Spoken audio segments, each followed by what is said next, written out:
ಅಲ್ಲ ಈಗ ಇವರೊಂದು ಪ್ರಶ್ನೆ ಕೇಳ್ತಾರಲ್ಲ, ಈಗ ಇದು ಚುನಾವಣೆ ಬಜೆಟ್ ಅಂತ ಬರೀ ಮೂಗಿ ತುಪ್ಪ ಹಚ್ಚಂತ ಕೆಲಸಗಳು ಮಾಡಿಲ್ಲ.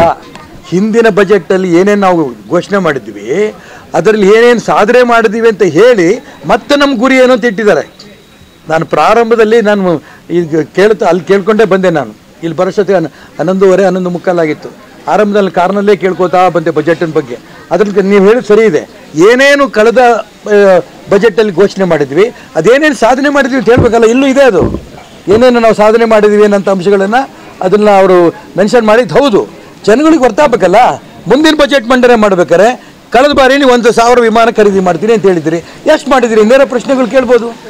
ಮಧ್ಯಮ ವರ್ಗದವರಿಗೆ ನೀವು ಮನೆ ಕಟ್ಟೋದಕ್ಕೆ ಅವಕಾಶಗಳನ್ನ ಮಾಡ್ಕೊಡ್ತೀವಿ ಅಂತ ಹೇಳಿದಿರಿ, ಎಷ್ಟು ಮಾಡಿದಿರಿ ಅಂತ ಕೇಳ್ಬೋದು. ಮುಂದಿನ ನಮ್ ಬಿಟ್ಬಿಡಿ, ನಾವನ್ ಬರ್ತಾನ್ರಿ ಈ ದೇಶದಲ್ಲಿ, ಈ ರಾಜ್ಯದಲ್ಲಿ, ಈ ದೇಶದಲ್ಲಿ ಬರುವಂತ ದಿನ ಬಿಜೆಪಿ ಬಿಟ್ರೆ ಇನ್ಯಾರು ಬರಲ್ಲ, ಬರ್ದಿಟ್ಕೊಳ್ಳಿ. ಸುಬ್ರಾಯ ಏಲಕ್ಕಿ ಕೃಷಿ ಮಾಡಿ ಎಕರೆಗೆ 3 ಲಕ್ಷ ಲಾಭ ಗಳಿಸ್ತಿದ್ದಾರೆ. ನೀವು ಕೂಡ ಅವರಿಂದ ಕಲಿಬೇಕಾ? ಅವ್ರ ಜೊತೆ ವಿಡಿಯೋ ಕಾಲ್ ನಲ್ಲಿ ಮಾತಾಡಬೇಕಾ? ಈಗಲೇ ಫ್ರೀಡಮ್ ಆಪ್ ಡೌನ್ಲೋಡ್ ಮಾಡಿ.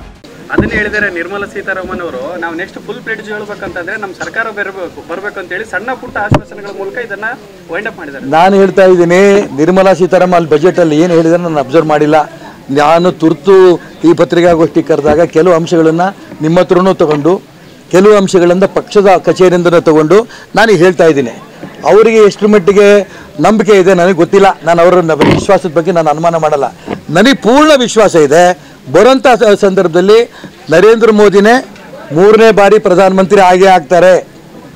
ಇದು ಬಜೆಟನ್ನು ಘೋಷಣೆ ಮಾಡಿರೋದು, ಅದಕ್ಕೆ ಪ್ರಧಾನಮಂತ್ರಿ ಆಗೋದಕ್ಕೆ, ಪೂರ್ಣ ಬಹುಮತ ಪಡೆಯೋದಕ್ಕೆ ಈ ಬಜೆಟ್ಟು ಕೂಡ ಖಂಡಿತ ಲಾಭ ಆಗುತ್ತೆ.